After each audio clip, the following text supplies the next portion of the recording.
25 years of off-road racing dominance. Proprietary patented race technology. Proudly made in the USA. Unparalleled customer service and support.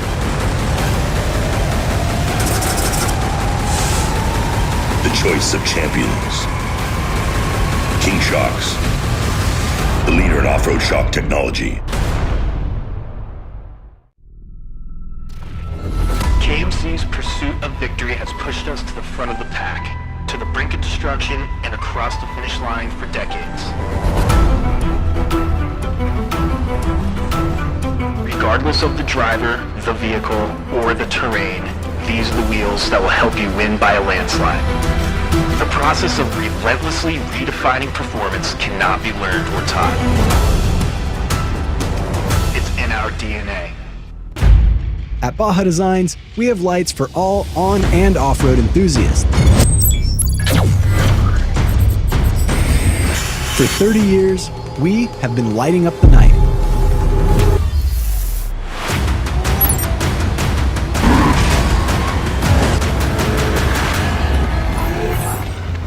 We are Baja Designs, the scientists of lighting. Your locally owned Bill Alexander Ford has the vehicles you want. F-Series, Bronco, Expedition, Edge, Explorer, Escape, and Ranger. And try our mobile service for light maintenance. We will come to you. For a difference you can count on, visit us in person or go to BillAlexanderFord.com.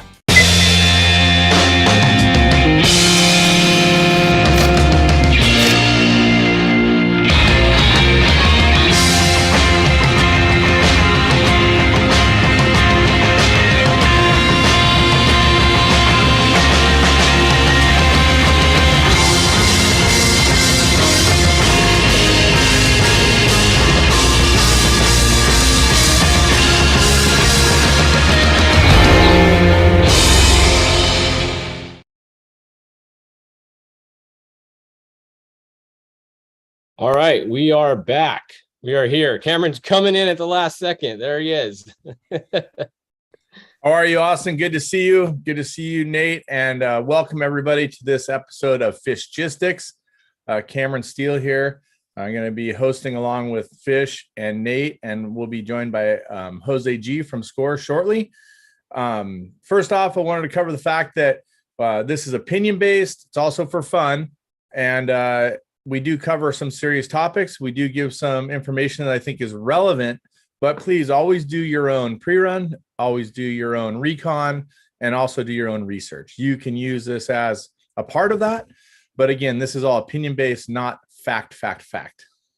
That's my disclaimer. But thank you for being here for Fishgistics. Stoked to have this roundtable and this opportunity to talk to you guys about the Baja 400 Score is putting on in September in Baja, a place that I love, and of course all of us do, and Score International, a place I've been racing personally since 1982, which that was a long time ago, in case you guys didn't know. Fish, my cohort here at Fishgistics, welcome. Super stoked to be ready to have some fun with you, bud. Yeah, I'm glad we could put this one on, and looking forward to it. Another race down in Baja. I know a lot of people are looking forward to get back down there. And of course, Fish does tracking for race teams. If you're ever interested in something like that, he's a marketing maven and also a wealth of information. Nate from Jackson Motorsports Group, a provider for BFGoodrich tires. Welcome, Nate, to this episode of Fishgistics. Thanks. Happy to be here. Can't wait to get down there and race.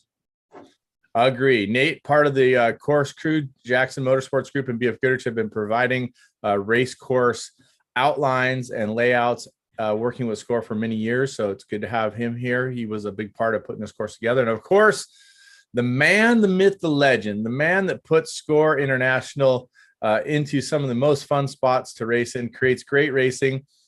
He is the big boss at Score. Jose G is what we call him. And he has been a great part of the new part of Score. Of course, many of us remember Score with Sal Fish, Paul Fish, Oscar Ramos. Obviously, there's been a massive change. I think it has been 8 years now. How long has that been, Jose G? No, we're actually in our 10th year now. See, I've been around a long time, so it's kind of fuzzy for me. But Jose G, welcome. Thank you for running Score and for making a great place for us all to go race. He is in Ensenada, I believe, today at the Score office. And before we jump into the Baja 400, Couple topics we want to talk about really quickly. First, of course, with a deep sadness and a big hole in all of our hearts in the racing community, we salute CJ Glover, a navigator in a race truck in a race in Utah. Unfortunately lost his life in an accident. I don't have all the facts, and I can't profess to know what happened, but I can tell you this. As a race car driver, someone who's been strapping the helmet on since 1982, we know in the back of our minds that this is a dangerous sport. We accept that when we get in the race car, and there's no reason for anybody to pass. In my lifetime of racing, I've seen very few people pass in our sport. And I wanted to just say that my heart and everybody here at Fishgistics and every race organization, whether we've raced with this team or not, all of our hearts are with them and the family. CJ leaves behind a wife and 2 small children. Fish, I know this is a really tough one for all of us in the community. Yeah, definitely. And, I've had a ton of people ask me, obviously, what they can do to help, how they can help out, everything. And the biggest thing you could do right now, I'll bring it up here for everybody. They have a GoFundMe set up for them. Easiest way to find it is just look up CJ Glover GoFundMe on Google, and this page will come up right here. So you can see this is him with his wife and 2 kids that he's left behind. So very sad. It's really good to see this, getting some traction and getting, some support from the race community. So for everybody that wants to go out and help him, this is, help the family. This is kind of the direction that they've asked us to point everybody at this point to. Well, definitely you can see that they are raising some funds there. I'd like to see that grow exponentially with off-road racing community. There's a lot of us involved, not just with off-road racing, but all of racing. And again, the dangers are evident when we get in the race car. We try to avoid them, try to prepare with safety equipment. And it's just, it's one of those things when it hits, I don't know the gentleman, and it just, it makes me want to tear up and cry because it's just so hard for all of us that are around the racing, the sport of racing, to have something like this happen. Yeah, and they had all the latest, greatest safety equipment on that truck, and things still happen. He had a head and neck restraint on. They might have broken, so that they're still looking into everything at this point. There's an investigation going on, but the truck was still intact. It was just a really very weird incident in the way it happened, and kind of like a 1 in a million thing. It seems like that happens, but they did everything they could to prepare. I haven't seen anything that they didn't do. So I think it's one of those, things, just stuff happens. Once again, our hearts are with CJ's family and friends, the race team around him. And we encourage all of you to go to the GoFundMe and, contribute if you can, share if you can't contribute, and just spread awareness. Remember, always be the safest you possibly can when you're out in the race car, when you're at home in your personal vehicle. My biggest message is just always think about the unexpected could happen at any time. We're going to move forward. We have another sad bit of news for many people. I personally hadn't seen Coco for the last 4 or 5 years, but information coming out of Baja yesterday says that an iconic part of our Baja familia, Coco from Coco's Corner, has passed away. I can't confirm that, but it seems to be very present all over the interwebs. We didn't want to start the show without mentioning it. Fish, I know it's something a lot of people have been asking you about. Yeah, obviously everybody's been by Coco's Corner. He was every Baja 1000 mostly went by there. A lot of them, back in the day, everybody's been there, from adventurers out on a trail ride to mountain bike riding to everything. So a lot of people, knew about Coco and went by there. It was definitely if you just do a simple Google search, there's hundreds of photos that come up from people from all different parts of racing and adventuring. So definitely, he had a pretty cool spot there, pretty unique. Everybody had a little different opinion about him. And, it just, it is one of those things that in Baja, there is no more Coco at Coco's Corner. Yeah, Nate, you had been by there not too far in the past. Yeah, we stopped by on our way out after the 1,000 last year, and just stopped by to say hi. Seemed to be in good spirits. He was kind of like he has been for the last 15 years that I've known him. But yeah, I'm glad I stopped by to see him now, of course. But yeah, like like you guys said, very very iconic. Pretty much everybody knew who he was, especially if you race score. And yeah, there'll be a little bit of a miss there. So and you know what, he did pretty good for a guy out in the middle of nowhere, selling some beers to truckers and racers as they go by. So I'm glad I got to meet him. Glad I stopped by last November, and God rest his soul. Vaya con Dios, Coco, and definitely an iconic spot to drive by and see. And for those that met him, definitely indelible memory of Coco. Sorry to start this Baja 400 show with a little bit of sadness and drama. It's something that I think we should cover. Again, all opinion based, but I think reflecting on what everybody's talking about on the interwebs or on the back chats is worth bringing up here. Jose G, to that point, we're going to shift gears. And one of the biggest questions I've received as we're going into the Baja 400 is recent disturbances in Mexico and Baja. And I thought, you being there, living in Ensenada, you could give us the pulse of exactly, how you feel about it or what you think's going on there. Yeah, Cameron. Well, yeah, of course, it was a little bit disturbing for everyone. There's things that happen that couldn't happen, of course, in anywhere in the world. But these things do happen mostly in like mainland Mexico. It was a big surprise that we had some disturbances that weekend here in Ensenada. Everything's back to normal. It was a weird situation, and this is what I'm going to say. It's just my personal opinion. It was a lot different than what the cartels do. And like maybe a lot of people are going to say that I'm wrong, but I totally think it was not cartels. I think it was some kind of political thing that caused those things to happen. But like I said, everything's back to normal. We all know, especially living in Mexico, how the cartels they're in everywhere in the world. We can't say the cartels are just Mexico. We have crime and drug dealing everywhere, right? But it was very weird how that happened. Cartels are pretty straightforward. They'll do whatever they want to do in front of everyone. We had people burning cars for $150 out by Ojos Negros and places where there was no impact. Some of them in Tijuana and the first day. But then it was really weird how that thing went down. And the guys that got caught said that they were getting paid $150 to steal and burn a car. So cartels don't do that. So I'm just going to leave it like that.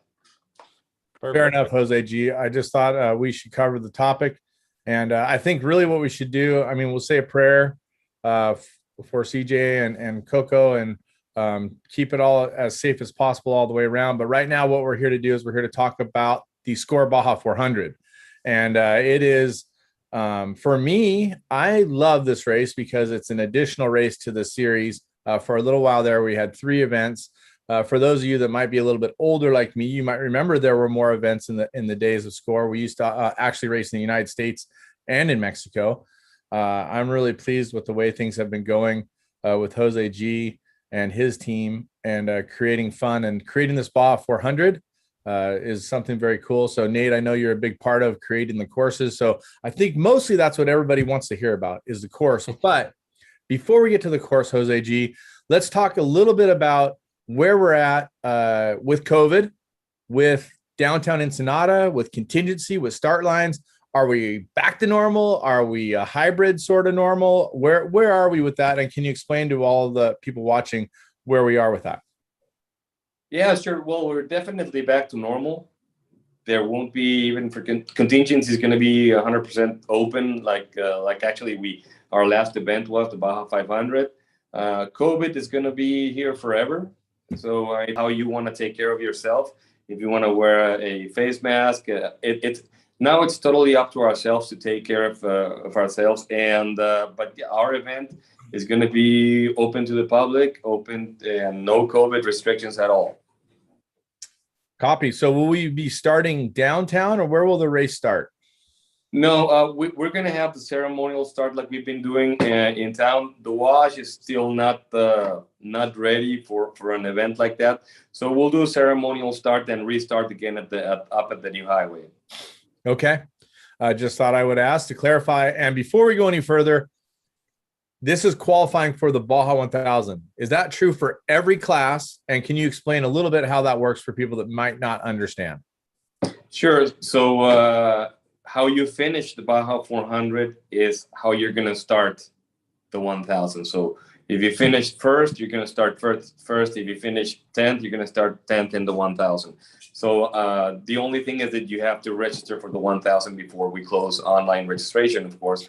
But anyway, that's the deal. You're setting your starting position with the Baja 400. If you don't race it, I mean, you lose the chance to go for the championship, and you will start no matter. So if you didn't race this one, there's gonna be a position draw for the ones that didn't race, but they're gonna start way behind the pack, behind the ones that did race. So it doesn't preclude anybody from racing the Baja 1000, just doesn't give you one of those first start positions in your class. You'll start behind everybody else that was in the Baja 400 and signed up on time for the Baja 1000. Yep, that is correct. And if you skip one race, then you're not eligible for the championship. And just to clarify, if people race this race, the Baja 400, and they DNF, they will still start in front of anybody that didn't race the Baja 400, right? That is correct. Cool. Let's talk about some race course, if you don't mind, because there are a couple things that I find extremely interesting on this Baja 400 race course. First of all, there will be speed zones. You guys need to pay attention to that. Remember that the course is ever evolving also. Remember that SCORE, if they need to, can add VCPs, can add speed zones, can change the course. So make sure you check in to find out what the race course developments are along the way. Don't just go down to Baja and start pre-running with your head in the clouds and not paying attention to what's going on.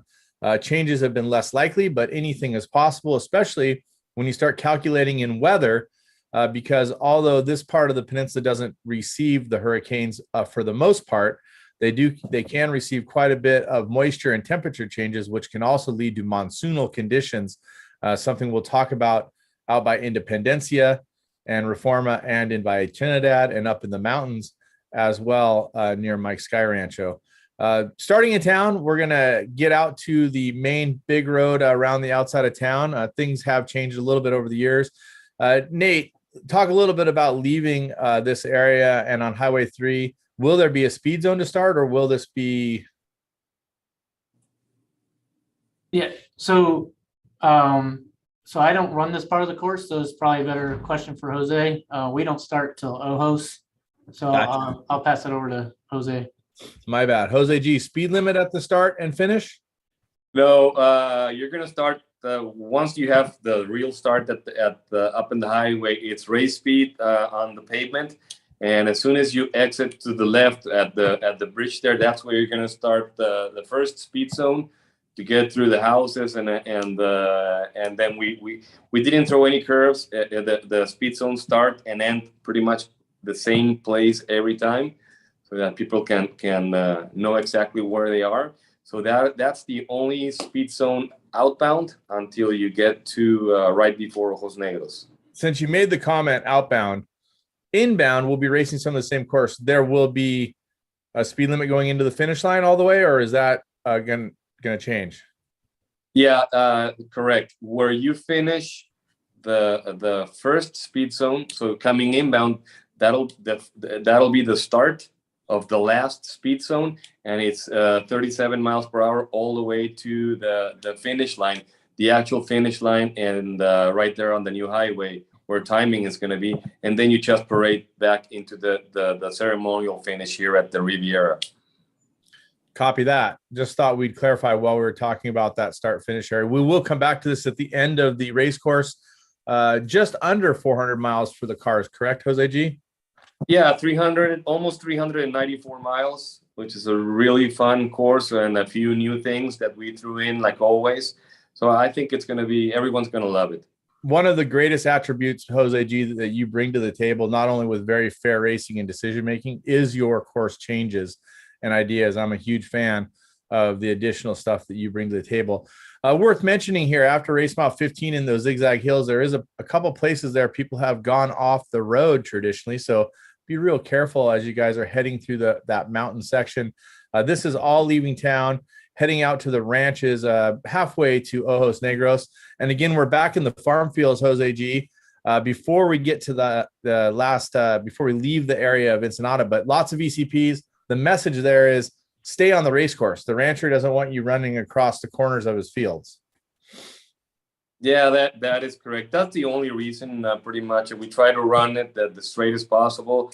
There's a lot of places where you can go straight, but like you just said, the landowners are the ones that tell us where to go, and so that they can give us permission to use their land. And so we're forced to do or put a lot of ECPs so that our racers don't get so creative. So leaving. Go ahead, Nate. You got something?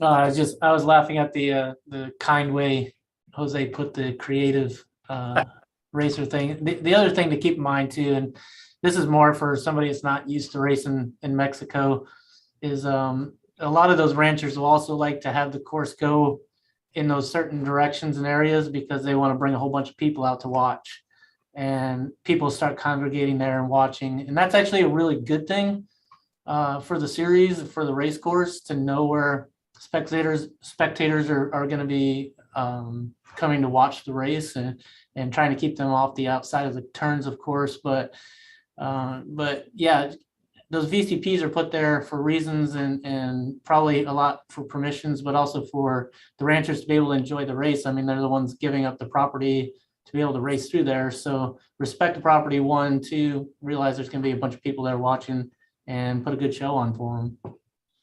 100%. That's going to turn us out through some of the traditional area. What is the name of this road, Jose G? That's one question. I've never known the name of this road. Well, it's we call it Piedras Gordas Road. Before it used to be known as the Pepsi Stand Road, and that goes to the Blue Gate. Sometimes it's not blue, but typically for us we've been doing this forever, we call it the Pepsi Stand Road. Copy that. So you'll see a split here. We'll talk about this on the way back in, but the motorcycles will be coming in a little bit differently than the cars. We're going to take us out through what is called the Blue Gate. We have left the Pepsi stand, in case you're wondering, where we make the hard left at the arch. That's where the Pepsi stand used to be, or still is, just doesn't have the Pepsi sign hanging there anymore.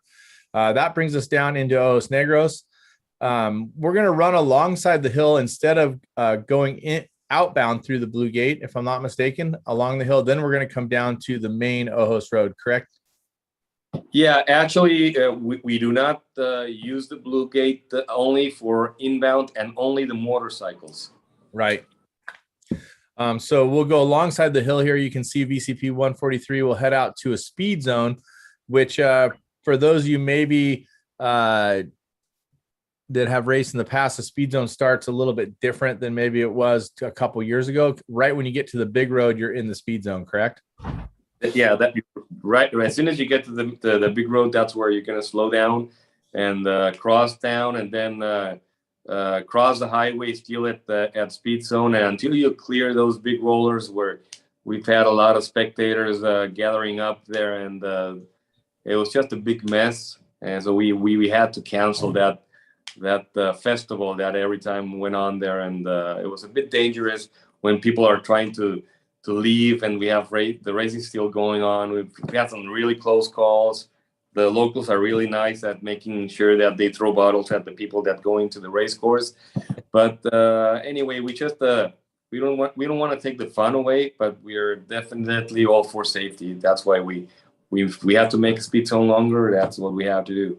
Well, I think there's plenty of space to have fun racing where there's no people and not in the middle of town. So I think that's I think it's a very worthy way to do it. I like that. It just became too big of a congregation, too much risk. I will say to the fans, as Nate said, don't stand on the outside of the corners. Also, one time we lost the transmission in Ojos Negros, just outside of this where we're looking. And as we were changing it over the hour, we were amazed at the number of people getting on the race course in their civilian vehicles. Do not do that. That is dangerous. The race course is live. And in this particular section, the race cars can be coming all the way back to the class 11 cars and the sportsmen. Anytime, just never get on the race course under any circumstance to the fans. And this is also where you are supposed to start your pre-run, except for the final day, basically before it, right, Jose? Your pre-run starts right here in Ojos. Yeah, actually, it starts a little bit down at Rancho El Mezcal, but still, I'm really glad that you brought that up, because as soon as we open pre-running, and they know that's just an access road to get to where we open pre-running, we've had accidents of people just going super fast. There's no respect, really, and then we're getting phone calls, and then we're trying to help people that really didn't slow down where they were supposed to slow down. That's a huge thing that hopefully in the future people will get some education on that. For now, we're just hoping that people understand that they're letting us use the land. I mean, it's not comfortable. On race day, it's no problem. Really, the biggest issue, I've said this in the past, the biggest issue with getting permissions to do this type of events is the 2 weeks of pre-running, it's really a nightmare for the locals that want to go out and do their groceries or do whatever. Just going out to the highway, for them, it's something that it's super dangerous. They're worried that they're going to be in a head-on with a racer. So just keep that in mind. It's not a race course, even though it is a race course, but it's a public road and people live on those. So just try to be respectful and always heads up, like Cameron said, expect the unexpected, because it will bite you. And I'm here to tell you that any racer I ever see pre-running fast, I'll tell them, and I'll spread the word on them. It's just ridiculous. One thing that I have a huge pet peeve for is if there's a 37 mile an hour zone during the race, that doesn't mean pre-run it at a faster speed. I mean, respect for everybody out there. And as Jose G said, and this is what I always say to my friends when we go to Mexico, they didn't build a road to nowhere. The road is there for a reason. Someone lives there, someone ranches there, someone has a vacation spot there, someone camps there. The roads are there for a reason. Expect the unexpected. Also, expect livestock, animals. It's all a part of racing in Baja. You got to use your head and keep it smart. All right, let's get out of Ojos Negros, Fish. Hey, Cam. Yeah. Cam, real quick before we go, couple questions for Jose. Are you splitting the days inbound and outbound pre-running again? And did that work last time? And are you planning on doing that again in the future? Well, sadly, I think it was a good idea, but sadly it didn't work, because I'm going to go back to the same thing I just said. People don't respect. I mean, we tried to do a good thing and let people we gave them a chance to pre-run outbound and then inbound, but it was a mess. Everyone was doing whatever they wanted. I'm just super happy that we didn't have any accidents. Lots of close calls, lots of mess, lots of people pissed off out there. So no, for this one, we're not going to try it again. We have to. I do think it's a great idea, but we have to come up with something that actually works and patrol it. Have people out there so that we don't have those yahoos just doing whatever they want. So it'll be outbound only for 2 days. Yes, that's correct. I will say that we've definitely told anybody that's not doing what they're supposed to be doing what's going on. I would suggest maybe in the future even a no pre-running in that direction sign. I know it just adds more work and you can't guarantee it's going to be there, but people sometimes will argue with us. Hey, you're going the wrong way. No, I'm not. And they don't want to hear it. So maybe an extra signage there when they're not supposed to be going that way, but I'm not telling you what to do because you do an awesome job. Carry on. Nate, traditional race course, so to speak, out of Ojos Negros down towards Tres Hermanos? Yeah, lots of fun. I'm sure Jose went and graded it all after the last race, but we actually did a lot of it. Oh, did you? Nice. Yeah. Well, good for you races. Yeah, it's pretty much traditional all the way out. And at Tres Hermanos, I can't quite see it there, but we're not on the traditional road. We're off to the side. It's going to take you out through some of these tough little rollers and rough section as you start heading towards K77. Again, mind yourself. Always danger on the race course. There's some definite interesting terrain changes in this small section. I love it and I hate it. There is a spot here that has a high density of VCPs by letter. Jose G, I think this would be a great time, or Nate, whoever wants to take it, to explain the tolerance of a regular VCP and the tolerance of a lettered VCP and why exactly we see so many VCPs here. A virtual checkpoint, in case anybody's wondering, VCP virtual checkpoint.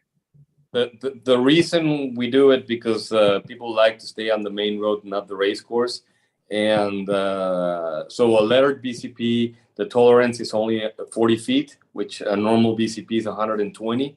And of course, they're placed where if you miss it, we're gonna penalize you. We have 2 teams of people there making sure that no one cuts and gets on the big road, which we know that some people still try it and do it, and then they get penalized.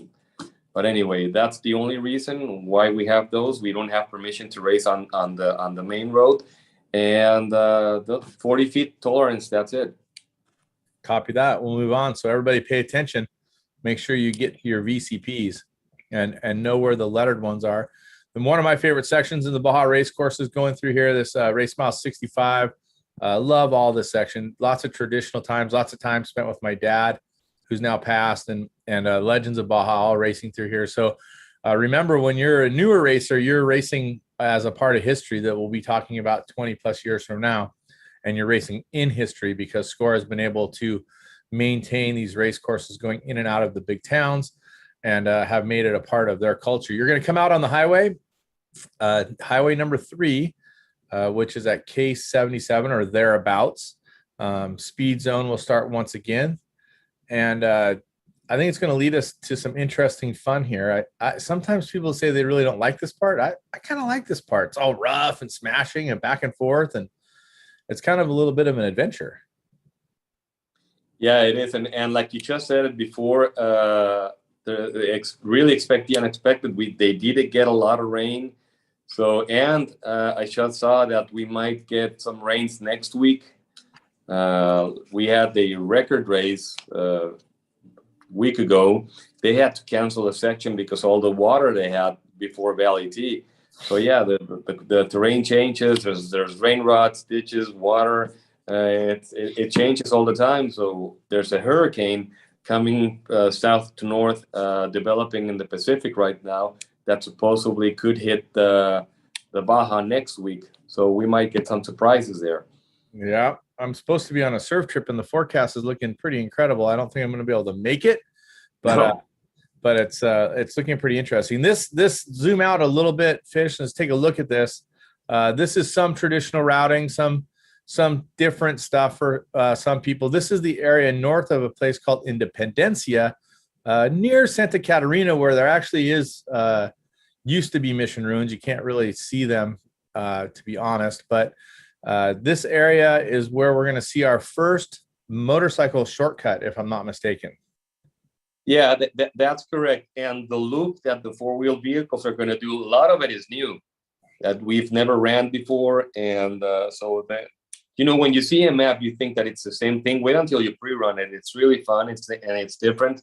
And yeah, right there at the bikes where you're seeing there the blue line, the motorcycles and quads are going to go straight. They're going to skip those miles, and that's only for safety. So that we did it 3 times, giving them a shortcut that are gonna keep them safer from the trophy trucks catching them. And then at the end, where we split them up, we're giving them a longer way and a slower way, so that when they come in, we know for sure we already have all the vehicles out and it's safe for them to come in.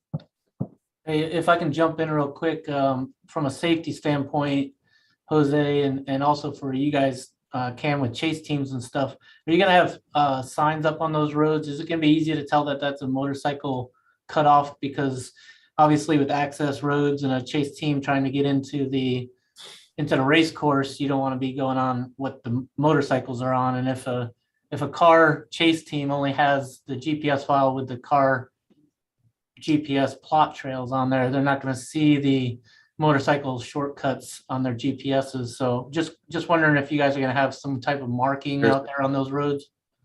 There's two things. There's three things, of course. There's the GPS files, right where all of them split. We have banners made where it's on one color, on red it says vehicles to left, on blue motorcycles. So we do have a banner right before each of the one of those cuts. And the motorcycle markings are different color. They're white on with red arrows and letters. So yeah, we did make sure that it's going to be super obvious. The traditional orange and black arrows for everyone else. We go with on that cut. They're going to go to the left, and then the sign and the motorcycle arrows are going to go straight. So we're going to make it super obvious. And it says on the course markers, it says bike and moto and quad. It says something like that. But it'll be totally obvious. Love it. Thank you for the clarification. I like that there's some new stuff up there too, Jose G. It's funny, no matter how many times you run in that same section, like we'll still be out there occasionally on motorcycles or something. We'll be like, oh, there's another road right here. And then you'll mark something that'll be like, just like 100 feet the other side of somewhere. And I'll be like, I never even knew that was there. It's just incredible, the finds that you have. You can see here, speed zone 4 starts as you get into Independencia. Take it nice and easy. Going through town, that's going to put you on the highway down through race mile 100 as we approach the town of Reforma. We're going to go out and around before we get to the town of Reforma and head out into some of the farmland here. I think you always have to watch for danger when it comes to water, rain ruts. But there has been some massive land changes in here over the years when it comes to rain. And as Jose G said, if you're paying attention there, it looks like there's a big storm coming to the north from Baja Sur, or from the Sea of Cortez Pacific down there. So we expect more rain. But I just saw pictures recently that there has been a ton of rain in this area already. Yeah, it's flooded. Like I said, record had to change. I was pre-running for that race actually, and I had to wait 3 hours in Valley T for the rain to stop and continue. Everyone knows that I don't like cold water, so 3 hours I waited until it was clear for me to go and keep on pre-running. And record eventually canceled. They went out on Catarina and took the highway all the way to Valley T because there was it was underwater. So we'll see. We're gonna have the course marked by this Saturday to open up pre-running, and we'll see how it is, what the surprise is with all the water. And as a Baja veteran, I think it's a good spot to interject from all of us here. If there is weather in the area, be aware flash floods are the real deal. And a lot of these mountains have very steep sections. They run a ton of water into these arroyos. Pay attention to what you're doing. I can't caution you enough. If the rain is coming, be aware of your surroundings and what's happening near you at all times. That's going to bring us down to one of those infamous, for sure famous, for sure a little sketchy. I don't know exactly how the poles ran originally, but you can still see them out there. This is the goat trail coming down to Valle Trinidad. We've seen mistakes made here in the past. Everybody just be aware this is one of those tight technical little spots that, Baja has them around every corner, but this one definitely has some legendary stories around it. Yeah, and then this is a 60 mile an hour speed zone, so different than the other one. Just take note of that. The other one, last one was 37, I think, prior to that. That's going to put you on the highway, and we'll bring you to Valle Trinidad, where there are some services if you would like. There is fuel there, food there, big farming community. You can the course will run alongside of it on the highway and go south out of town. And that's going to take us to another one of those traditional spots on the race course. We'll make the right turn That's BFG Pit 1 I see being circled there. Nate, this is the first services available for the BFG teams? Yep, we'll be up there on the right-hand side of the highway. And again, that's just a reminder, all teams too, pitting is only on the right-hand side of the highways. And we'll be up there on that little ledge, same place we were at last year for the 400. So we'll be there and ready. Right on. Thank you for that. How many pits for the BFG teams do you guys offer at this one, Nate? 2 pits. We'll have one here, and then we'll have one over in Columnet. Copy that. We'll cover it when we get there. This looks like you're going to make a hard right turn in the speed zone, and you're going to head to Mike's Sky Rancho. And Jose G, I know you've been around the sport forever. This is one of those mystical race course routes where, yes, it's technical, yes, it's dangerous, but it sure brings back a lot of memories because so much of it hasn't changed. Yeah, it's one of my favorite roads for sure. And right now, the only thing that changed, or we were forced to change, but we did a few deviations from the main road. And when you pre-run it, it makes sense. There's a few sections where there was a few head-ons in the past with locals, so because it's so super blind, so the locals pretty much forced us. Then Nate can vouch for that. They were waiting for us when we were mapping, and we had to follow them, and they showed us which way to go so that pre-running and racing was safer, which we're all good with that. And yeah, going up to Mike's, then it's traditional, it's iconic. I mean, I really love it. That's some of the old road, right?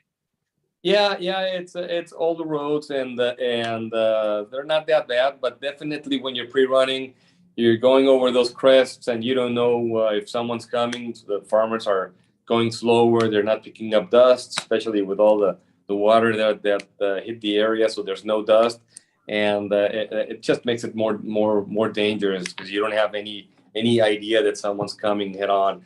And anyway, and I love it. I totally love it. I think actually Mike's Sky Ranch, Claudia there, Mike's daughter, she sent people and did a lot of work on that climb after Mike's. So it should be in better shape because it was getting pretty rough.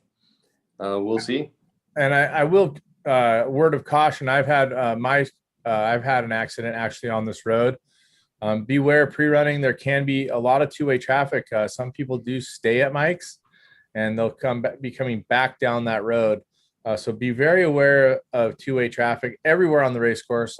Specifically, I'm mentioning here on the Mike's Road. And I did want to go back for a second. You don't have to scroll back, Fish, but I love that waypoint that you marked around that rocky ledge where you can't see. I think that's a great thing, Jose G, to keep to avoid that head-on traffic right there. I thought that was pretty clever. I'm sure there'll be a lot of people scratching their head, not sure why that happened, why that's there. But for those of us that have spent a lot of time on this road, we understand it for sure. But yeah, I think out of almost all the roads in Baja, every time I've pre-run going up to Mike's, we've passed at least one car coming the other direction, whether it be a van or there's always at least one car coming down that road the other way. So really be careful when you guys are pre-running up this road. And you know which side of the road they drive on that road, right? The smooth side? The smooth side, yeah. Yeah, so you can't predict what side of the road someone will be on. So definitely mind your speed. If you have a moment, the serenity of the water crossing at Mike's is a beautiful spot. Mike's Sky Rancho obviously is an iconic location. This climb out of Mike's Sky Rancho has seemed to get more and more treacherous over the years, though. For me, it's a little bit of a hair raiser. But Jose G, you're saying that Claudia and the family there have done some tuning? Yep, they did. I don't know. After the rains, I haven't been through there, but I'll be there on Friday. So I'll see what condition it's on. And but I'm not that worried about that one because it's so traditional that a lot of people show up and help if cars can't make it. And where it gets really rough, there's a few options. So I don't see that as a bottleneck, a potential bottleneck. There's one after it that could be a little bit more sketchy than that one.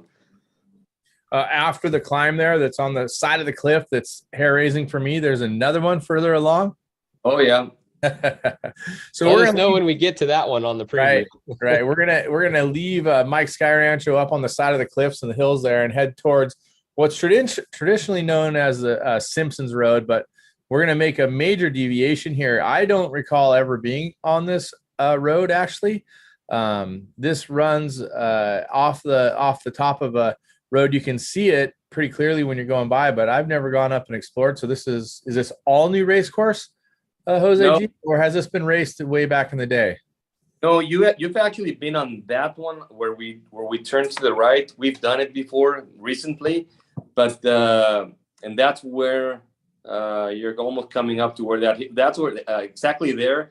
That hill is going to be really interesting. Okay. And we've done it before, going downhill many times, so you'll recognize it. But then after that, day, not recently, not in the last decade or so. Oh no, yeah, totally. Recently. Oh really? Okay, my bad. Yeah. Sorry. Yeah, you just have to. It's like when you come from Las Truchas that we actually cancel. That's the road. Gotcha. Okay, my bad. Sorry. Yeah, and actually down there it's where the second airstrip, the old airstrip for Mike's Sky Ranch was. So so once you there's gonna be a hard right turn. That's where we've never raced. It's never been raced on before. Some people have been there probably on motorcycles, but I really doubt that a lot of people are gonna recognize it or been on it before. So it's really yeah. I see the old Mike Sky Rancho landing strip too. Yeah. So when did they stop flying planes into Mike's? How long ago was that? Wow. That's back before off-roading, because before it used to be just like a hunting lodge. They would fly over Mike's Sky Ranch. Mike Senior would drive over, and it would take forever to pick up the people and then take them back to Mike's and go on with their hunting. But that's the reason Mike's Sky Ranch was there. And then they had another landing strip by the 6 Mile Road, and so they stopped using this one. But that's exactly where you turn right, and it's almost like a U-turn, and that's all new. Everyone's gonna love it. And then you have a downhill that no matter what, you're gonna go down, even if you don't want to. you're gonna go down to Rancho La Jolla. Really cool place. So this stuff that we're looking at, we're heading towards the south, towards the Observatory Road. That is correct. So you can see the vertical and the juxtaposition of how steep those mountains are. This is one of the rancho areas you're talking about coming into La Jolla. Yeah, that's La Jolla, exactly. That's really steep, and but it's really it's fun. It's cool. There's a few rocks that if you're not paying attention, you're gonna get a flat.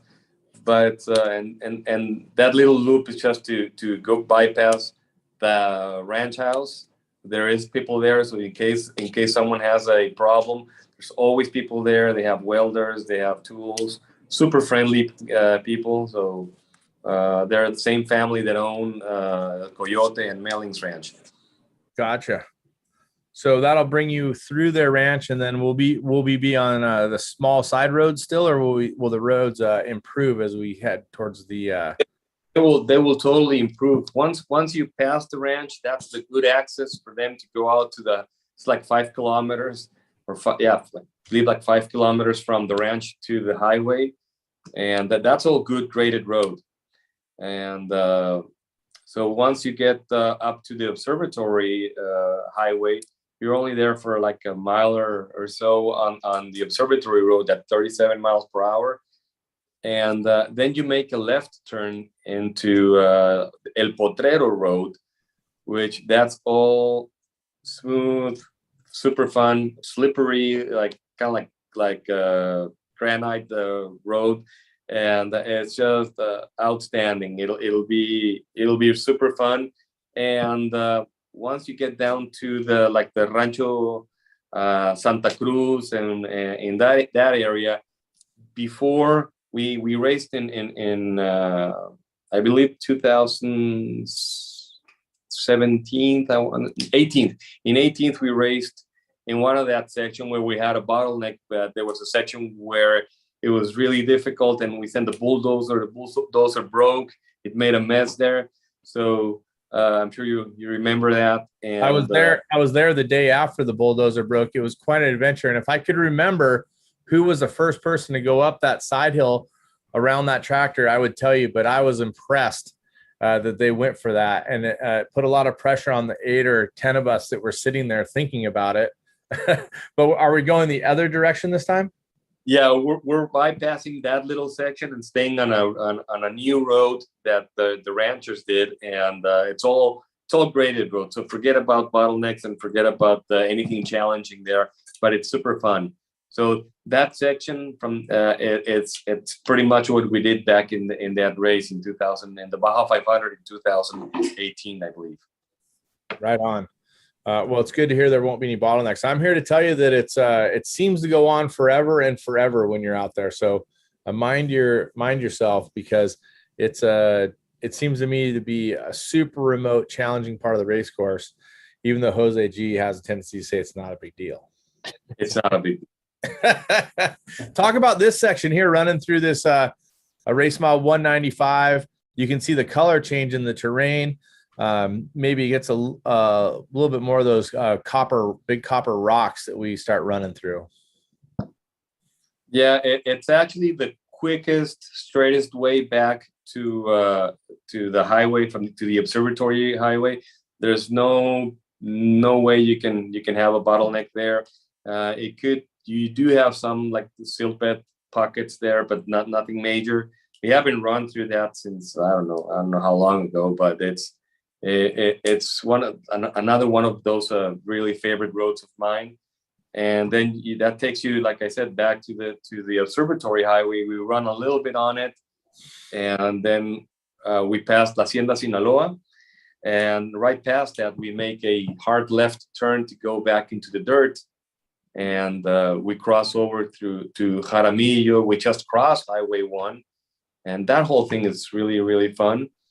And I got one question for you, Jose. I know a lot of people like to stay at Rancho Melling. On the pre-run, where is the best spot to get off of the race course and go to Rancho Melling from the race course if they want to stay there? Okay, there's two ways pretty much. When you get out to the pavement, the easiest and what I would do is to take the pavement after Rancho La Jolla and go straight to Rancho Mellings. What? Right in here. Correct. Okay. If not, the one thing you can do is that if you're already committed and you went on the dirt, there's the old race course from Rancho Santa Cruz that can take you back. You can see it there on Google Earth.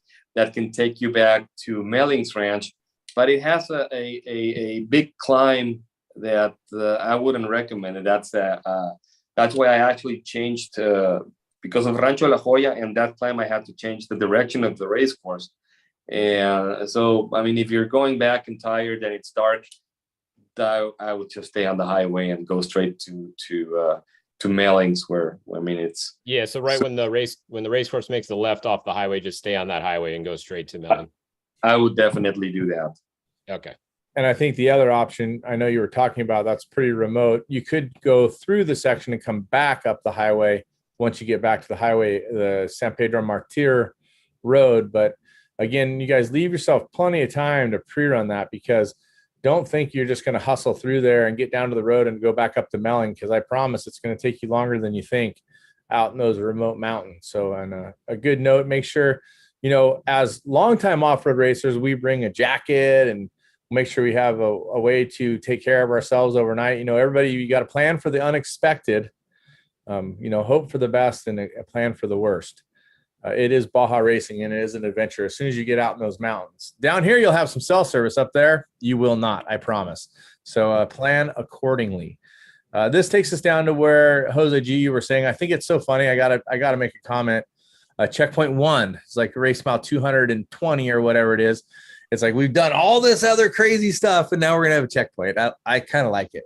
It's fun, and I know that's there to help us with the highway crossing. Exactly. It's just for safety. We want people to do a full stop and just cross the highway at 15 miles per hour.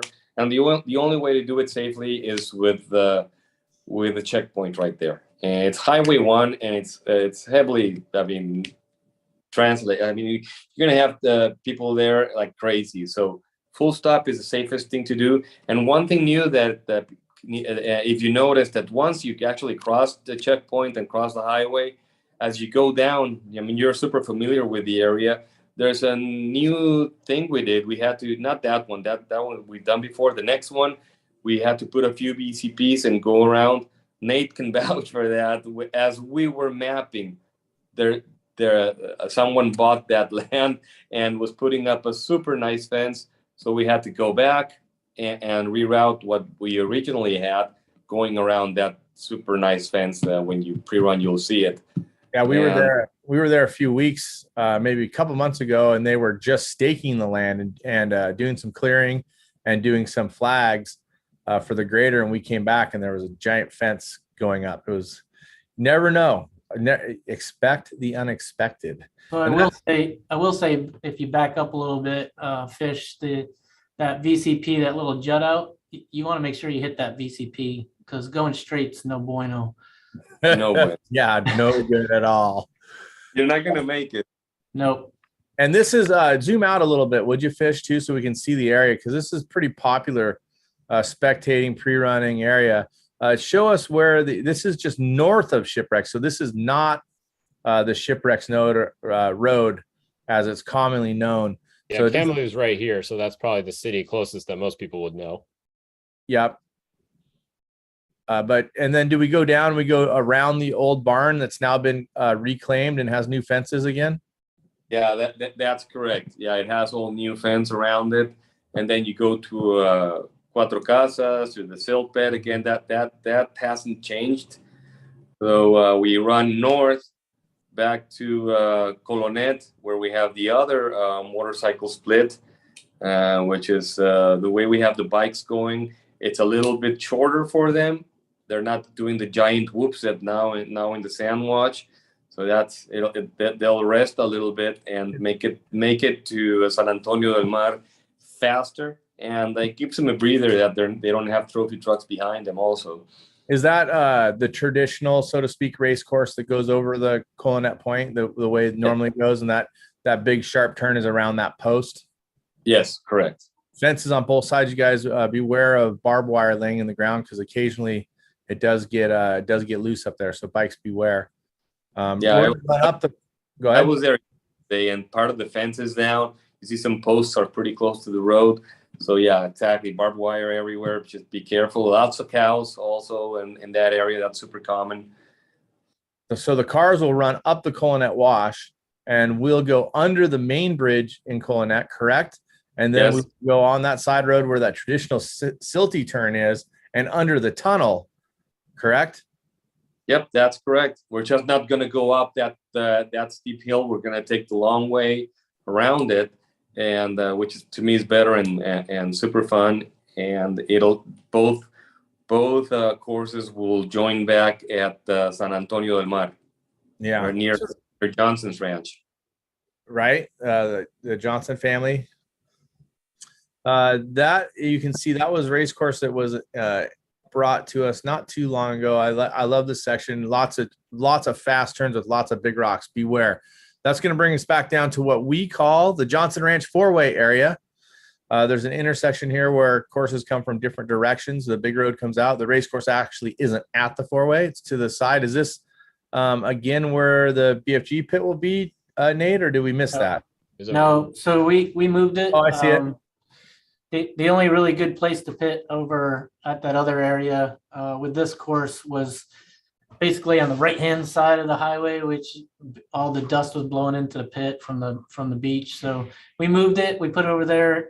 Just actually right when you go under the highway, there's that horse corral on the left, and we'll be pitted right behind that. We're gonna use that corral kind of as a safety for the pit people, but we'll set right up there on the left-hand side of the race course. Right after you go underneath the highway, do that little tunnel. And they'll already be woed down for that tunnel, which is another reason why they won't be at full speed to pull into the pits. So, yeah, that's where number 2 will be. Copy that. I like that. Something different, a good location. I like how the cars have slowed down. You guys had been doing it by this corner up here. Let's see. We're going to race on the Johnson Ranch Road and deviate at the Silt Hill Climb. Super fun. Everybody beware. Can be a little bit tough. There's some big ledges or kickers in it along the way. They're trying to keep us off that road there, and that's going to take us to some of the traditional race course. It's not the most beautiful, but it is interesting to say the least. Cerro Solo, which is the namesake for the road that we will race on. That's the first time I think I've seen you guys highlight that on the GPS. Is that correct, or have you done that before? I don't remember, but yeah, well, that's exactly how we know that road. It's Cerro Solo Road, and that'll take you towards San Vicente. Translate for us. Can you translate it for us, Jose G? What's that? Cerro Solo, the translation. Well, it translates by itself. Copy. It's a hill by itself. Yeah, and so yeah, then we take the Cerro Solo Road towards San Vicente, the normal road, the super fun road, and then we make at the where you come to the fence. Sometimes there's a closed gate or not, but anyway, that's where we kind of make a U-turn, and we're gonna take on another new section that a little bit has been raced on before, but the section on the hills has never been raced on, and it's super fun, and the view is great. The only recommendation I would say is to forget about the view, focus on the road, because if you miss a turn, it's quite a ways down. We've spent some time on that road, and it is definitely treacherous. Did you say they'd done some work on it recently, or is it still looking the way it was? So if you've been on it before on a motorcycle, you know that there was a few boulders on the road. There's a huge rain ruts. So yeah, we when you pre-run, you'll see that we ran a bulldozer through there and took all the rocks off the road and fixed the rain ruts. And so we made it easy and passable for everyone. And when you drop down this hill here, there's traditionally giant rain ruts. I was on this recently. There's still some challenges there. So beware as you're heading down to VCP 116. As I said, beware everywhere. This is going to put you into the Arendia Wash. I don't know if I said that properly, but I've been trying. Say it again. Arendira. And then that's Arendira. That's going to Arendira. Give me a hard time. I love it. I like this road right here. This one's fun. I like this road up on the poles that takes us into the backside of San Vicente. Leaving the wash. Anything particular to point out in there other than the fact that you are going to be racing by some ranchos or getting into some pre-running by some ranchos? Well, the one thing that we missed is that where you make the U-turn to take that new section, the motorcycles are going to go straight down the graded road and make a hard left at 37 miles per hour. They're going to skip all that, and like I said, we're getting them ahead of the trophy trucks safely. So that's those are the things we're trying to implement to keep everyone safe. And for clarification, when the motos are in the bypasses, is there a speed zone? Yeah, that one is a 37 mile per hour speed zone. It's actually already marked, very well marked. I marked it yesterday, and it has 37 mile per hour signs everywhere. So, and it's on the GPS file. Okay, sounds great. That's going to bring us into San Vicente, kind of traditional entry into town. Are we coming out by the police station there in the park and get on the highway, or we're in the wash? We're in the wash. No, we're in the wash. Copy. And we'll come around and jump onto Highway 1. This is where my dad bought his first motor from a spectator at his first Baja 1000 in 1971. Hey, Jose, did we miss the new view and don't get too enamored with the view because the left-hand side of the course is a long ways down? Yeah. I mentioned it, and like I said, Cameron knows it, and he knows exactly what we're talking about. It's really cool view, but if you're going to enjoy the view, make sure you're stopped. Highlight it, Fish. Go back to that part before Arendia, just since Nate brought it back up. It's further back in the mountains there along that mountain edge. Through this canyon, and then I'm not exactly sure why that got cut. I was wondering if that originally got cut because of the fires that were out there, but it was really a sketchy road. I'm glad to hear that they've cleaned that up. But yeah, man, that's vertical drops on the edges for sure. That's the one you're talking about, Nate? Yeah. Yeah, he's telling me to enjoy the view, and then he's telling me to keep my eyes on the road at the same time. So Sounds like you had an experience there, Nate.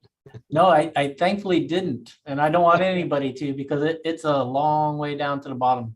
It is a long way down, and there's some of those turns are pretty sharp and treacherous. At least a couple of them drop down into the canyon and make a turn. It's going to be an interesting spot for the race cars. Again, the motorcycles that join back in after that bypass, San Vicente, again, another town with services, onto Highway 1 for quite some time in the speed zone. What's the speed in this speed zone, Jose G? I believe we have it at 37. It should say there on the 60. No, it says 60. Yeah, it's a long one, so we made it 60. You're right, and then we have to do that because we still can't run through Erendira the normal way. We're working on it. We'll get to it probably by the 1,000. Copy. Well, I'm sure they're missing the tourism and people coming through. This takes us to this canyon we've been running a bit. We'll leave Highway 1 and ascend up through this little pass and join back into what's known as the Santo Tomas Road or the Punta San Jose Road, depending on if you're surfing or racing. You probably have a different name for it. That will bring us onto this fast grade road. Remember, again, you guys, watch for oncoming traffic. There are a lot of people that live out there all over this race course. When you're pre-running, pre-run what you can see and pre-run at a safe speed. We'll drop into Santo Tomas. It's something that if you haven't been before, the zigzag down the hill always seems a little bit more slippery than you anticipate. Get on the Highway 1 again, headed north. And that's going to take 60-mile-an-hour speed zone. Take us to, let's see, Uruapan? How do you say it, Jose G? Uruapan. Of course, there's a great friend of the off-road community there at the Acambaro store, bathrooms and food service, ice and drinks there. Juan and his family, great friends of the off-road racing community. We're going to go out in the back of the hills here. I'm not sure what the first year we did this was, but it's been an adventure ever since. And this is everybody's favorite section that I talk to. I don't know how. It can be a tough one, I'll tell you. And just when you think you're getting closer to the finish line, welcome to Baja, friends, because this section for sure, like when I'm doing my tracking, it's very deceiving because I'm like, okay, cool, they only got like 60 miles to go or whatever, and then you're like, oh my god, it's 3 hours later and they're not even done yet. You're like, what is going on here? I know someone that took longer to get from Ojos Negros to Uruapan. Yeah.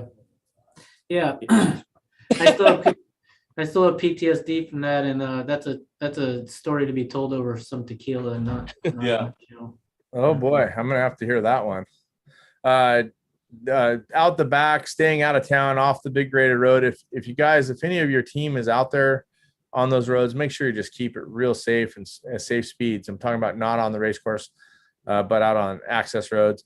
Back up through the mountains, and of course, we're gonna come back down and intersect near Tres Hermanos. So that's gonna bring us back into Ojos Negros. Speaking of which, have we announced where qualifying is going to be as we come to the end of the pre-run section here? No, we haven't announced it yet, and of course, my biggest option is going to be there in Ojos Negros. It's just I'm going to figure out next week what to do to make it different, but keep it fun and challenging like always. Well, you always do a good job with that. This next part we're going to talk about. So the end pre-run.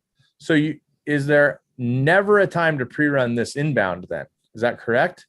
That is correct. You can, if you pre-run it, we will open it, but then you have to exit like the motorcycle will and exit back to Ojos Negros because you can't go inbound pre-running, thanks to people that didn't respect.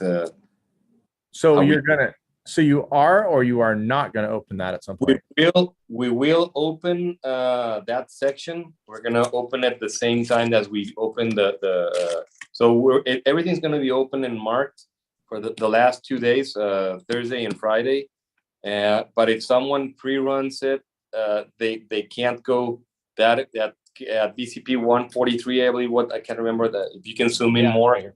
Okay, in that area, they would have to exit to Josneros, and please do not go inbound, because then we have the same problem as we had for the 500. And that's where the motorcycles are going to go out to the main road and then go towards the Blue Gate and do that whole loop. So because by that time, I mean, they're going to have a few miles by themselves. And it's now we're giving them a few miles that we took from them on the race course, but still we're putting them 24 miles. I believe it's 24 miles less on the total miles, but it's that whole section. I just ran it. It's, if you're pre-running it, I would definitely pre-run it on a motorcycle and a quad. There's a lot of rain rocks. It's really narrow. There's a few passes that if you're going a big pre-runner, you're not going to make it. So if you're racing on a motorcycle or quad, make sure you're pre-running in that, because it's tough. So you're gonna have to do two different overall winners then, Jose, because of the mileage difference between cars and quads and motorcycles. Well, we even with we will, but even with the difference with the 24 miles, motorcycles are, I estimate that they're still going to be their finishing time is going to be at least half an hour more than the first trophy truck. I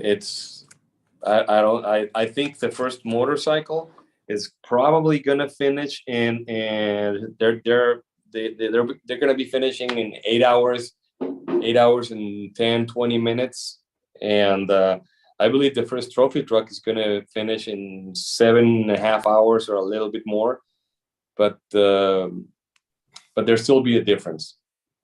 Hey, really quick, we were on that screenshot, and can you go back there, Austin?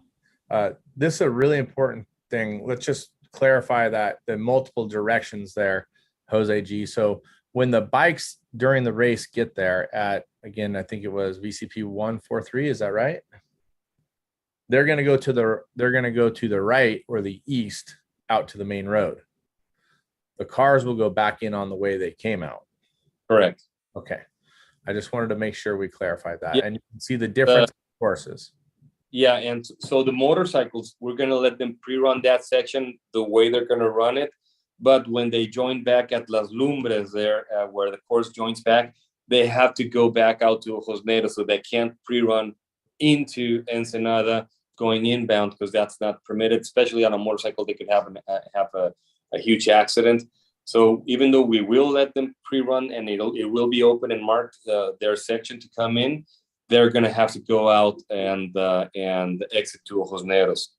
Yeah, I think on this one, with it both being blue, what you guys are looking at right here, some people might get confused. So he's saying the outbound lane, when you're on the way out, when you get to VCP 147 over here, everybody is going right. Nobody's going left here. That's the inbound lane. And then when they're coming back in, the motorcycles are going to do this top loop that you're looking at right here. And then once they get back over to here where it's head on, they have to turn around and come back out this other way to get out of there. And everybody will be pre-running the outbound way. I think that's correct, right? That is correct. Yeah. So the no cars or trucks will ever be going on this top loop that you're looking at right here. That is the motorcycle only loop. Even if you're racing on a motorcycle and you try it, it'll be difficult. I did it in my side-by-side, and there's one spot that we couldn't get through. We already fixed it by hand. We made it passable for motorcycles and quads, but there's no way you can make it in a big pre-runner. Okay, so do not take a truck, a quad, a UTV or anything if you're pre-running on them for a motorcycle team through this. Yeah, you're gonna be there for a while. Can I guess the spot? I don't even want to know. All right, that's going to bring you back in Ensenada. Again, pay very close attention to the pre-running guidelines, what's pre-runnable, what's not. Make sure you know where the speed zones are. And I mean, overall, it looks like a very fun, challenging course. Nate and Jose G, you guys have outdone yourselves with some surprises and some changes and definitely some interesting locations. Yeah. We're always working on things like that, and Nate's always on top of us and making sure that when we go and map things, everything's pretty much done and dealt with. And I think we've been pretty good at not making any last minute changes, and everyone's happy with us. So we're super happy that when we have a final course, 99% of the time it stays final. I like that. I do like that. I'll just add to that. I think Jose and Roto, who works for him, do a really good job with finding the new course and putting it together. And they do like to scratch my Raptor quite a bit, but you guys cleared out pretty good after pre-running. One thing I wanted to bring up real quick, and Jose, you can probably give an update on this, is the construction in Maniadero going south out of town. Yikes. Oh, well, I was there yesterday. Yeah, of course it's lower than it was before because it's totally under construction. The new bridge out of town is done, and there's no problem there. But once you get from Estero Beach, let's say, to Maniadero, it's going to add at least another 40 minutes normal. Before it was even 4 hours. Now they actually have the options that they are paved, and traffic is flowing a lot better than it was a month ago, because that construction is going to be going on for at least a year. So just plan on it and send your teams with a lot of time ahead, because it could be something that normally, like I said, it could be 20, 40 minutes. It could be an hour or two, especially on race day. Hey, Jose G, next time you're speaking to the political officials in the area or the city fathers, you can pass along that my vote is for a bypass around Maniadero. Just wanted to say that. Amen. Very busy part of the peninsula. Tough. Yeah. Do we have any questions, Fish? Anybody pose anything of real good interest or A commentary? couple people actually asked about the highway getting out of town, so it sounds like that's kind of a hot point. You guys just answered that one, so that's pretty good. What was the other thing? Oh, so just to clarify, just let everybody know, looking at the schedule of events real quick, it looks like the motorcycles are starting at 6 a.m. and then the trucks are going to do a ceremonial start at 9:15, and then they'll actually start the timing loop at 10 a.m. So it looks like there's a 4-hour gap on the motorcycles and trucks. Yeah, there's a 4-hour gap, but motorcycles will start earlier than that. So on the motorcycles are going to have a ceremonial start also, and 5:30. There it is. Yes, and their real start time is going to be at 6 at the new highway. And just to clarify, you know how bikes for the points and everything, they like to start and then switch riders. If they do it at the ceremonial start, it counts. So they don't have to be traveling all the way up to the new highway and everything. So we'll check who's starting and finishing. And so if they want to switch at ceremonial, it counts. Okay. And just to clarify for everybody, when you're going between the ceremonial start and the real start, none of that time counts. There's no speeding. There's nothing there. Your time doesn't actually start until your second start. So there's no reason to try to get in front of anybody, or no passing or anything like that. But I'm really glad that you brought it up, because it's as we start them. So we have groups and the police and everyone help. They escort them to work to our starting spot. And so it'll be great if they stay in line, they don't stop and for anything. And so make sure once you're lined up and your group is moving, stay in line. Don't lose your position, and then it just makes it difficult for us. And we always like to start on time. If we say the first bike's going to start at 6, it starts at 6. So we really like that we're super constant on what time our races start. And other things is that we don't allow any type of pitting, especially fueling, in our staging areas. And so it's there in our rules and racer brief and penalty bulletin, and we always say it. And teams still get a splash there right before they start, and then they get penalized. So just want to bring that up so that there's no surprises. You're not allowed to touch the race car once it leaves the ceremonial start. You can't pit anything once you're staging for the race. Yeah, that's correct. Roger that. Takeaways for sure. Watch out for the rain damage, water, and erosion all over the race course. Watch out for oncoming traffic. Be aware that you're on public open roads. Be aware that can be traffic during race day. Watch out for livestock and animals. Be respectful when you pre-run. Don't make dust on people. Don't go racing through somewhere you shouldn't be. Use your head. Don't be a dummy. Don't make it hard for all of us that want to be able to keep doing this for at least a couple more years for me. Fish, you got some takeaways, some thoughts? Yeah, I think that's it. Just everybody be really safe, pre-running. That's always the biggest thing to me is like we said, there's somebody on every road out there, and none of these roads are a deserted road. Like you said, it goes somewhere. We don't need people getting in head-on crashes before the race even starts. You're pre-running, you're not racing, you're not pre-racing. So just be real smart on the pre-run, and you don't need to go flying around the corner and sliding to see how fast you can go around every corner. You don't know what's coming the other way. It could be a little kid in a car, coming the other way. So just be real careful on that. Yeah, and if you let me add to that, it's a great point. You're pre-running, and you're pretty much, you're with your people that are pre-running and with your team, but there's no medical teams out there. And we're lucky if there's a helicopter around. And we do bring helicopters for the race, but we don't have any type of aerial support for pre-running. So that's one thing that people have to keep in mind. Sometimes we get calls like people are in panic for us to send them a helicopter. We don't provide helicopters for pre-running, and we do try to help. We send them, and then we're pretty much struggling to see who's going to pay for that, but that's secondary. But anyway, just keep in mind that it could take forever for a medic or a helicopter or an ambulance to get to where you are. So pre-run with caution. Don't pre-run alone, and just really try to be safe. I think a good message. Any thoughts in closing, Nate? No, I just want to say missed you, Cam, at 500. Stoked to see you back at this one, and Decoy as well. So looking forward to it. Shout out to the Grand Marshal, Mr. LeDuc. I think that's a really cool choice, and really looking forward to have him down there.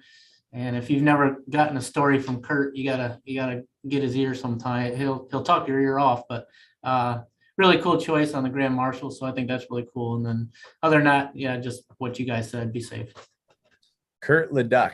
I remember the first time I saw him at Riverside Raceway, side by side with Walker Evans. I'm like, who's this LeDuc guy? Because he was hauling the mail. And we've been super fortunate. We've done a decade's worth of our trail of missions trip in the non-racing vehicles, and Kurt comes with us all the time.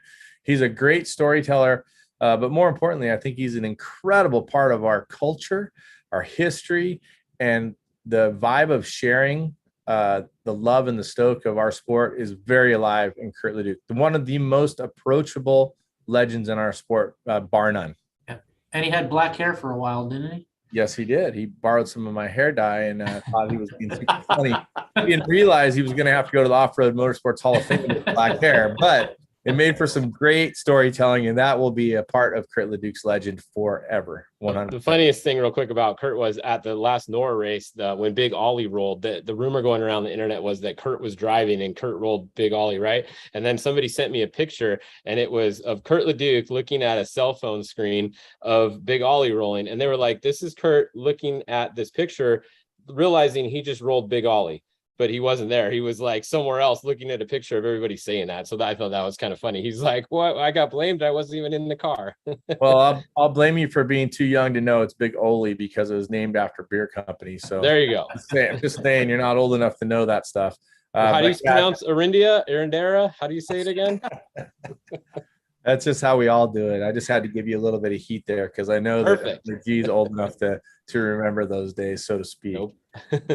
Austin, I know you're not, but thanks, Fish, for providing the platform. I know it's opinion generated, but I think a lot of people have a good time listening and following along with the shows. No one else is doing anything like you. I'm stoked to just be a part of your crew, and it's testament to what you're doing, how great it is to have Nate from Jackson Motorsports Group, BFG, and have the race director, Jose G, here to be able to share this information. Very valuable. You guys be safe out there. Racing in Baja is no joke. Racing anywhere is no joke, as we found out ever so often. And of course, very recently, again, our hearts and thoughts go to CJ Glover's family. Someone we'll be thinking about, and definitely thinking about it every time we get in or around the races. Fish, that's going to wrap it up for this one, unless you got something else to add. I think it's pretty good. Everybody just be safe, have fun, and let's go eat some tacos.